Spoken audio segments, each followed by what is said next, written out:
It wasn't just another American fighter.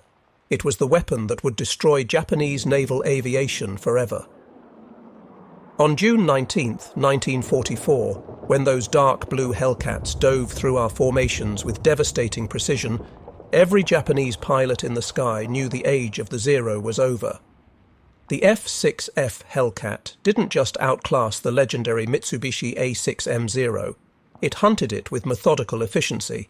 6.50 caliber Browning machine guns that converged at the perfect killing range, armor plating that made it virtually indestructible, and that massive Pratt & Whitney R2800 double Wasp engine, 2,000 horsepower that could push the Hellcat to 380 miles per hour and climb at over 2,500 feet per minute.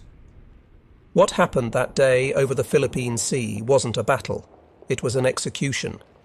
In what American pilots would call the Great Marianas Turkey Shoot, the Imperial Japanese Navy lost approximately 480 aircraft, while the Americans lost just 33 planes. This is the true story of how the F6F Hellcat became the most successful fighter aircraft in naval history, achieving an unprecedented kill ratio of 19-1, and how it crushed the once invincible Zero in the most decisive carrier battle ever fought. The path to this decisive day began on June 6, 1944, as Task Force 58 sortied from Majuro Harbour in the Marshall Islands. It took 5 full hours for the final ship to clear the harbour. The largest carrier force ever assembled was heading for the Marianas. Vice Admiral Mark A. Mitscher, the wizened pioneer aviator who had been flying since 1915, commanded this massive armada from his flagship, USS Lexington. 15 fast carriers, 7 battleships, 21 cruisers, and 69 destroyers spread across miles of ocean. The carriers alone carried 956 aircraft, with 475 of them being F6F Hellcats. The force was organised into 4 task groups, each capable of independent operation.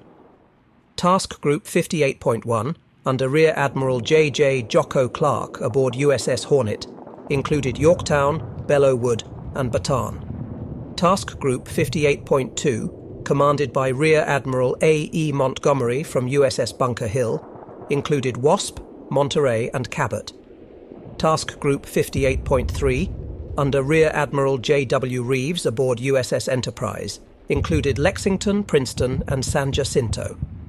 Task Group 58.4, commanded by Rear Admiral W.K. Harrell from USS Essex, included Langley and Copenhagen. Against this force, Admiral Jisaburo Ozawa could muster 9 carriers with approximately 430 aircraft. The first mobile fleet included the newest carrier Taiho as Ozawa's flagship, the Pearl Harbor veterans Shokaku and Zuikaku, plus Junyo, Hyo, Ryuho, Chitose, Chiyoda, and Zuiho. But the numbers told only part of the story. Most of Ozawa's pilots were inexperienced replacements with less than 100 hours of training. Some had as little as 50 hours total flight time. Many had never fired their guns in training due to ammunition shortages. They were flying into combat against American pilots who averaged 300 to 400 hours of training, including extensive gunnery practice and carrier qualification. On June 11, 1944, Task Force 58 began its assault on the Marianas. Fighter sweeps and bombing raids hit Saipan, Tinian, and Guam. The Japanese were caught by surprise. They had expected the next American target to be the Carolines or Palaos. Only 50 land-based aircraft defended the Marianas. In the first sweep alone, 208 Hellcats claimed 86 Japanese aircraft destroyed. The systematic destruction of Japanese air power in the Marianas had begun. Commander David McCampbell, commanding Air Group 15 from USS Essex, led his squadrons in these preliminary strikes. McCampbell, a 34-year-old Alabama native, had joined VF-15 as a squadron commander who initially couldn't even qualify in gunnery. His pilots had secretly helped him pass his qualification, painting their bullets the same colour as his. Now he was about to become the Navy's all-time leading ace. On June 15th, American forces landed on Saipan. Admiral Soemu Toyoda, Commander-in-Chief of the Combined Fleet, immediately activated Operation Eigo. This was Japan's last chance for the decisive battle they had sought since Midway. Every available ship and aircraft was committed. The plan relied on Ozawa's carrier aircraft working in conjunction with land-based planes from Guam and Tinian, plus the advantage of the Japanese planes' longer range. They could strike from beyond American range, land on Guam to refuel and rearm, then strike again. But the Americans had advantages Ozawa didn't fully appreciate. Task Force 58's radar could detect incoming raids at 150 miles. Fighter directors in each carrier's combat information center could vector Hellcats to perfect intercept positions. The proximity-fused anti-aircraft shells, still classified top secret, would devastate any aircraft that got through the fighter screen. And most importantly, the F6F Hellcat was specifically designed to kill Zeros. The morning of June 19th began with pre-dawn preparations. In VF-16's ready room aboard Lexington, Lieutenant Junior Grade Alexander Vraciu checked his plotting board and equipment. Already an ace with 12 victories, Vraciu had spent months as wingman to Edward Butch O'Hare, learning from the Navy's first ace. Now flying with VF-16, he was about to have the most spectacular day of his career. At 07:45 hours, the submarine USS Albacore, commanded by Lieutenant Commander James Blanchard, fired 6 torpedoes at Ozawa's flagship Taiho. Warrant Officer Sakio Komatsu, flying overhead, saw the torpedo wakes and deliberately crashed his aircraft into one torpedo to save the ship.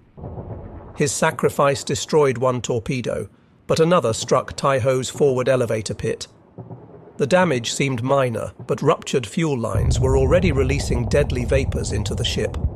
An inexperienced damage control officer made a fatal error, opening the ventilation system to clear the fumes. Instead, it spread them throughout the ship. At 15:32 hours, Taiho would explode and sink, taking 1,650 men with her. At 08:30, radar operators across Task Force 58 detected the first Japanese strike wave. 69 aircraft launched from Ozawa's carriers at maximum range. The fighter directors went to work immediately. Vector 250, Angels 25, bogies approaching, crackled over the radio waves. Hellcats already airborne climbed for altitude advantage. Those on deck scrambled to launch. Commander Charles Brewer, leading VF-15 from Essex, was among the first to spot the incoming raid. Tally-ho! Bandits bearing 265, distance 40 miles, Angels 18. The professional killer machine of American naval aviation swung into action. Hellcats from multiple carriers converged on the Japanese formation, directed by fighter controllers who could see the entire battle developing on their radar screens. The Japanese pilots maintained tight formation, flying straight and level toward their targets. It was their first and fatal mistake. Lieutenant Commander Paul Bui, commanding VF-16, later described the interception. They came in perfect formation, like they were on parade. Our guys couldn't believe it. They just held formation while we shot them to pieces. Commander McCampbell led 12 Hellcats from VF-15 at 25,000 feet when he spotted the enemy formation below. I made a modified high-side run, he later wrote, and only my starboard guns fired, which threw me into a violent skid. Guns were charged twice again, and since my target had pushed over and gained high speed, a stern chase ensued. The Judy dive bomber he was chasing tried to escape, but McCampbell's Hellcat was faster. His 6 guns converged and the Judy exploded. The slaughter had begun.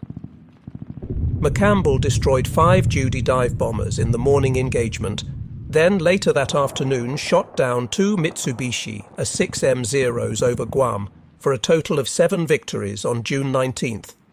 His wingman, Lieutenant Roy Rushing, would later distinguish himself at the Battle of Leyte Gulf in October.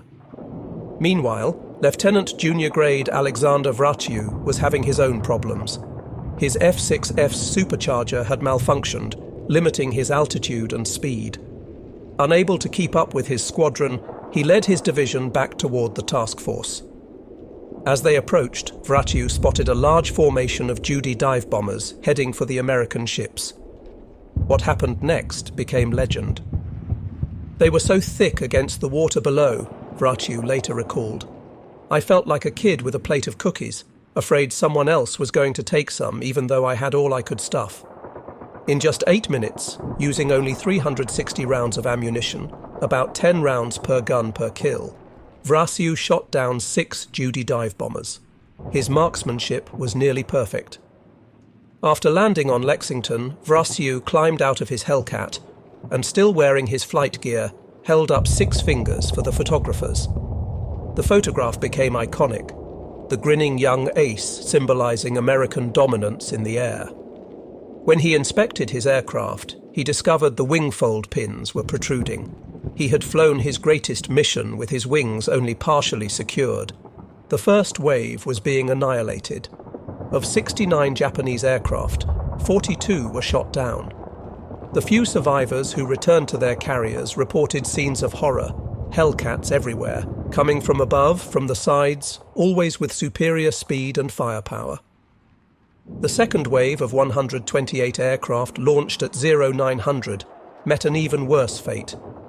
By now, every Hellcat in Task Force 58 was either airborne or ready to launch. The fighter directors had perfect radar plots of the incoming raid. The Japanese flew into a wall of Hellcats positioned at perfect intercept altitudes. Lieutenant Eugene Valencia of VF-9, flying from USS Yorktown, had developed what he called the mowing machine tactic. Working with 3 other pilots, James French, Clinton Smith and Harris Mitchell, Valencia had created perhaps the deadliest division in naval aviation. They would later claim 50 victories between them, but on June 19th they were part of the larger defensive effort. Fighting Squadron 1 from Yorktown had a spectacular day. Led by Commander Smoke Streen, VF-1 claimed 37 Japanese aircraft destroyed. Lieutenant Junior Grade George Carr shot down 5 planes, becoming an ace in a single day. The squadron's Hellcats dove from 24,000 feet into masses of Japanese aircraft 10,000 feet below, their 6 guns blazing. The technical superiority of the Hellcat was overwhelming. Where the Zero weighed 5,313 pounds loaded, the Hellcat weighed 12,598 pounds. That extra weight was armour plating, self-sealing fuel tanks, and structural strength. The Zero's pilot sat behind a thin aluminium panel. The Hellcat pilot was protected by armour plate behind and below, bulletproof glass in front. The Zero's fuel tanks would explode from a single incendiary bullet. The Hellcat's tanks would seal themselves, using layers of rubber that swelled when punctured. The engine difference was equally decisive. The F6F3's Pratt & Whitney R 2800-10 produced 2,000 horsepower, with water injection boosting it to 2,200 horsepower for combat emergency power. The Zero's Nakajima Sakai 21 managed only 1,130 horsepower. This meant the Hellcat could outclimb, outdive, and outrun the Zero at any altitude.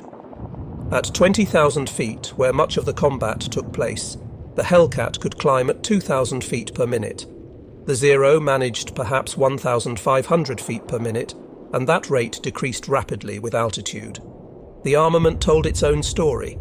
The Hellcat's 6.50 caliber Browning M2 machine guns each carried 400 rounds, total 2,400 rounds. The guns were bore-sighted to converge at a specific range, creating a cone of destruction. The Zero typically carried 2 Type 99 20mm cannons with only 60 rounds each, plus 2 7.7mm Type 97 machine guns. While the 20mm was more powerful per round, the limited ammunition meant Zero pilots had to be extremely careful with their shooting. Hellcat pilots could fire long bursts, walking their tracers onto target. At 1000 hours, the third wave of 47 aircraft approached.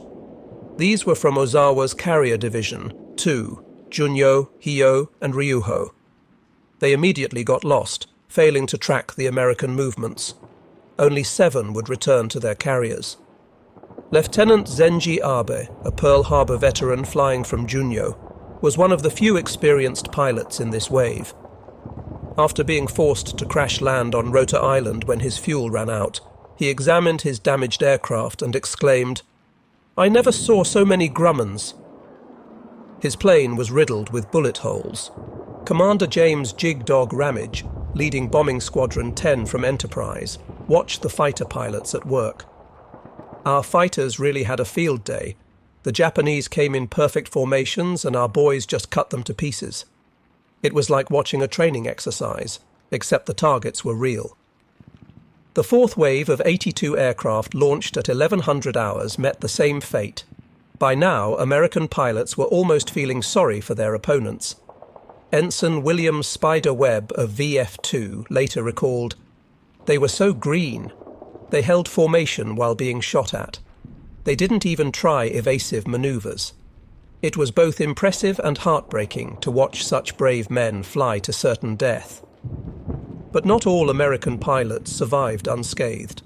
Commander Charles Brewer of VF-15, after shooting down 3 enemy aircraft, was himself shot down and killed over Guam. His loss reminded everyone that even in a turkey shoot, war extracted its price.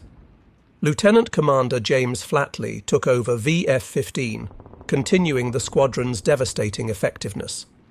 At 11:18 hours, USS Kavala, commanded by Lieutenant Commander Herman Kostler, fired 6 torpedoes at the carrier Shokaku. The submarine had maneuvered into perfect position, and 3 torpedoes struck home. The Pearl Harbor veteran, displacing 32,100 tons fully loaded, went down with heavy loss of life. 2 of Japan's newest and largest carriers were now gone. The radar advantage cannot be overstated. The SK and SK-2 radar systems could detect aircraft at 150 miles, giving the Americans 30 to 40 minutes warning of incoming raids. The Japanese had only visual detection, usually spotting American fighters when they were already in firing position. Lieutenant Joseph Eggert, fighter director aboard Lexington, was credited with vectoring fighters to intercept 35 enemy aircraft. He could see the entire battle on his radar scope, like a chess master seeing the whole board while his opponent could only see individual pieces. The fighter direction system was revolutionary. Each carrier's combat information center was a darkened room filled with radar scopes, plotting boards, and radio equipment. Trained fighter directors could track multiple raids, vector fighters to intercept, warn of approaching threats, and coordinate the entire defense. They spoke in calm, measured tones, even as dozens of enemy aircraft approached. Vector 270, Angels 20, bogies approaching. Investigate and report. Lieutenant Commander William R. Killer. Kane, commanding Air Group 10 from Enterprise, flew on both June 19th and 20th. In his diary, he wrote, "The greatest air defeat suffered by any nation, ever."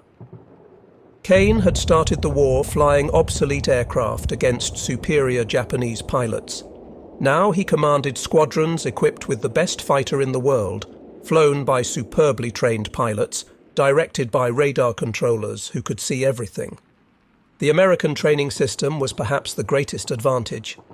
By June 1944, new pilots arrived with 300 to 400 hours of flight time. They had practiced carrier landings dozens of times on converted Great Lakes paddle-wheelers. They had fired thousands of rounds in gunnery practice. They knew their aircraft intimately. In contrast, Japanese pilot training had collapsed. Where once they produced highly skilled pilots with 500-plus hours of training, by 1944 they were sending boys into combat with 50 to 100 hours total time. The rotation system multiplied American advantages. Experienced pilots like Lieutenant Commander John S. Jimmy Thatch, inventor of the Thatch-Weave defensive tactic, were rotated home to train new pilots. Their combat experience was institutionalized, taught to every new pilot. The Japanese kept their experienced pilots in combat until they died. By June 1944, Almost all the Pearl Harbor and Midway veterans were dead. The few survivors, like Zenji Abe, were overwhelmed trying to lead inexperienced pilots against superior American forces. The communications advantage was crucial. American pilots had reliable VHF radios using standardized terminology. They could coordinate attacks, warn of threats, and maintain situational awareness. "Brake right, Blue 2, 0 on your 6. "Roger, braking right, thanks, lead." Japanese radios were notoriously unreliable. Many pilots flew without them to save weight, relying on hand signals impossible to see in combat. By noon on June 19th, the first phase of the battle was over. The Japanese had launched 373 carrier aircraft in 4 waves. Approximately 346 carrier aircraft had been shot down on June 19th alone. American losses were 33 aircraft and 26 flight personnel, most operational accidents rather than combat losses. The ocean around Task Force 58 was littered with burning wreckage, oil slicks, and Japanese pilots in life rafts. Admiral Mitscher, watching from Lexington's flag bridge, turned to his staff and said, "The Japanese carrier air force has been destroyed. They'll never recover from this." He was right. Japan had lost not just aircraft, but irreplaceable pilots. The carriers might be repaired or replaced, but the trained air crew could not be regenerated in the time Japan had left. The afternoon saw continued action over Guam and Rota, as American fighters caught Japanese aircraft trying to land and refuel. VF-16's pilots, including Vraciu, flew multiple sorties, adding to their victory tallies. The total Japanese losses for the day would reach approximately 480 aircraft, when including land-based planes destroyed. The maintenance crews worked miracles. Damaged Hellcats were repaired overnight, ready to fly again the next day. The American logistics system delivered fuel, ammunition, and spare parts in enormous quantities. Each carrier had machine shops capable of manufacturing parts. Damaged engines were swapped out in hours. The Japanese, meanwhile, struggled to keep their remaining aircraft operational, cannibalizing damaged planes for parts. As the sun set on June 19th, Admiral Ozawa still believed he might salvage something from the disaster. He had no idea of the scale of his losses. Returning pilots reported shooting down hundreds of American aircraft. In reality, they had shot down almost none. The few Japanese pilots who survived were exhausted, demoralized, and traumatized by the day's events. June 20th brought the second phase of the battle, the American counterstrike. Search planes had been looking for the Japanese fleet all day. At 15:40, Lieutenant Robert Nelson from Enterprise finally found them, 275 miles west of Task Force 58. It was extreme range for the American aircraft, and launching so late meant they would return after dark. But Mitscher didn't hesitate. Launch 'em. At 16:24, Task Force 58 began launching 216 aircraft, 85 Hellcats, 77 dive bombers, and 54 torpedo bombers. Every pilot knew the risks. They would be flying to the absolute limit of their range. Many would not have enough fuel to return. But the chance to finish off the Japanese fleet was too good to miss. Lieutenant Commander Ramage led VB-10's Dauntlesses from Enterprise. As they approached the Japanese fleet, he could see 3 carriers, battleships, cruisers, and destroyers spread across miles of ocean. The few remaining Japanese fighters rose to intercept, but they were overwhelmed by the escorting Hellcats. The attack was confused but effective. The carrier Hiyo took several bomb and torpedo hits and sank. Zuikaku was heavily damaged, as were the carriers Junyo and Chiyoda. The battleship Haruna took a bomb hit, and 2 oilers were sunk. But the real drama came on the return flight. As darkness fell, American aircraft began running out of fuel, the radio filled with desperate calls. "This is Blue 7. Engine quit. Going in. Red 3 ditching. Send help." Pilots watched their fuel gauges drop toward empty, calculating whether they could make it back. Admiral Mitscher made one of the war's most famous decisions. Despite the submarine threat, he ordered, "Turn on the lights." Every ship in Task Force 58 illuminated. Searchlights pointed skyward, flight deck lights blazing, even star shells fired into the air. It was like Times Square in the middle of the Pacific Ocean. Lieutenant Commander John Gray of VF-18 later described the scene. "I was down to fumes when I saw those lights. It was the most beautiful sight of my life. I didn't care which carrier, I just needed a deck. I landed on Yorktown instead of Hornet, but they took me in like I belonged there." The recovery was chaotic. Planes landed on any available deck. Some crashed on landing, blocking flight decks. Others ditched alongside ships. Destroyers picked up pilots from the water. Of the 216 aircraft launched, 80 were lost, but most of the pilots were rescued. The human cost was 49 aircrew killed or missing, still less than the Japanese lost in pilots from just one carrier. Commander Kane wrote in his diary, "Mitscher took a hell of a risk lighting up the fleet, but he saved a lot of good men. That's the kind of leader men will follow anywhere." The Battle of the Philippine Sea was over. In 2 days, the Japanese had lost approximately 600 aircraft, 3 carriers and 2 oilers.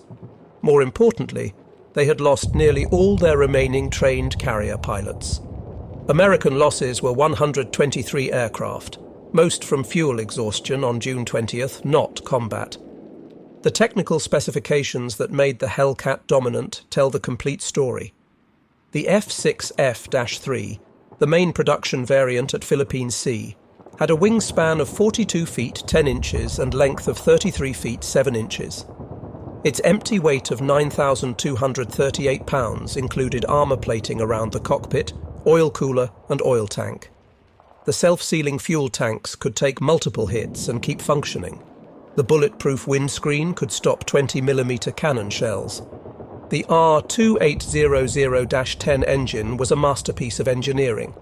With water injection, it could produce 2,200 horsepower for combat emergency power. The engine was incredibly reliable. Many Hellcats returned with cylinders shot off and still running. The 3-bladed Hamilton Standard propeller was perfectly matched to the engine, providing excellent climb and acceleration. The armament installation was carefully designed. The 6 guns were staggered to prevent interference, with 400 rounds per gun fed from boxes in the wings. The guns were harmonized to converge at 300 yards, creating a pattern about 6 feet in diameter where all 6 streams of bullets met. A 2-second burst put 200 rounds into that small area. Nothing could survive it. The cockpit was designed for combat. The pilot sat high, with excellent visibility in all directions. The controls were well placed and instinctive. The gun sight was a reflector type, projecting an aiming reticle onto a glass plate in front of the pilot. Unlike the Zero, which required constant adjustment of controls to stay in trim, the Hellcat was stable and flew almost hands-off. Production quality was consistent. Grumman built 12,275 Hellcats between 1942 and 1945, with peak production of 500 per month. Every aircraft was identical, with completely interchangeable parts. A Hellcat built in 1943 used the same parts as one built in 1945. This standardization made maintenance simple and efficient. The Zero, by contrast, was still partially hand-built in 1944. Each aircraft was slightly different. Quality was declining as Japan ran short of materials. Experienced workers had been drafted into the military. The engines couldn't produce rated power due to poor fuel quality and manufacturing tolerances. The fuel situation illustrated the broader problem. American carriers used 100-octane aviation fuel, specially refined for maximum performance. The Japanese were down to 87-octane fuel, reducing engine power and increasing mechanical problems. American pilots could push their engines to combat power without worry. Japanese pilots risked engine failure if they demanded too much from their worn engines. The logistics chain supporting the Hellcat was enormous. Fleet oilers brought millions of gallons of fuel. Supply ships delivered spare parts by the ton. Escort carriers ferried replacement aircraft. The mobile service squadrons could perform depot-level maintenance at forward bases. It was industrial warfare on a scale the Japanese couldn't match. The human factor remained decisive. American pilots knew they were flying the best fighter in the world. They had confidence in their training, their aircraft, and their leadership. If shot down, they knew massive rescue efforts would be made to save them. Japanese pilots knew they were flying inferior aircraft with minimal training against a superior enemy. Being shot down meant death or capture. The psychological impact of the turkey shoot was devastating. Survivors spread word of the Hellcat's invincibility throughout Japanese naval aviation. Morale plummeted. Many pilots began viewing missions as suicide runs, even before the formal adoption of kamikaze tactics. The Hellcat hadn't just defeated them physically, it had broken their spirit. Post-war analysis revealed the true scale of the victory. Japanese records confirmed American claims were actually conservative. In many cases, Japanese losses were higher than reported. The kill ratio of 19-1 wasn't propaganda. It was documented fact from both sides' records. The Hellcat continued its dominance throughout the war. On October 24, 1944, during the Battle of Leyte Gulf, Commander McCampbell would shoot down 9 Japanese aircraft in a single mission, setting a US record. His wingman, Lieutenant Roy Rushing, shot down 6 more. 2 pilots had shot down 15 aircraft between them, more than many squadrons managed in a day early in the war. By war's end, Hellcats had destroyed 5,223 enemy aircraft in air-to-air combat, while losing only 270 to enemy aircraft. That incredible 19-1 ratio. They flew 66,530 combat sorties, dropped 6,503 tons of bombs, and established American air superiority wherever they operated. The design philosophy behind the Hellcat influenced all subsequent American fighters. The emphasis on pilot protection, heavy firepower, and robust construction became standard. The Hellcat proved that in modern warfare, the side with better technology, training, and industry would prevail. Looking back, the Great Marianas turkey shoot was more than a battle. It was vindication of the American approach to war. While the Japanese clung to concepts of individual warrior spirit and lightweight maneuverable aircraft, the Americans had embraced industrial warfare. The Hellcat was its perfect expression, tough, powerful, and available in overwhelming numbers. Admiral Ozawa survived the war and later reflected on the battle's significance, acknowledging that the Battle of the Philippine Sea marked the end of Japanese carrier aviation. The American Hellcat, combined with superior pilot training and industrial capacity, had proven decisive in achieving victory. Commander David McCampbell, who ended the war with 34 victories, all in Hellcats, put it simply. The Hellcat was an honest airplane. It did exactly what you asked it to do. It brought you home. In combat, that's all that matters. As the sun set on June 19, 1944, Japanese naval aviation was finished as an effective force. The survivors, limping back to their carriers, knew they had met their master in the F6F Hellcat. The dark blue fighter with the white star had ended the myth of Japanese air superiority forever. In a single day, American industry, training and technology had triumphed over Japanese courage and spirit. The Great Marianas turkey shoot was more than a battle. It was the demonstration of total American air supremacy, delivered by the lethal superiority of the F6F Hellcat.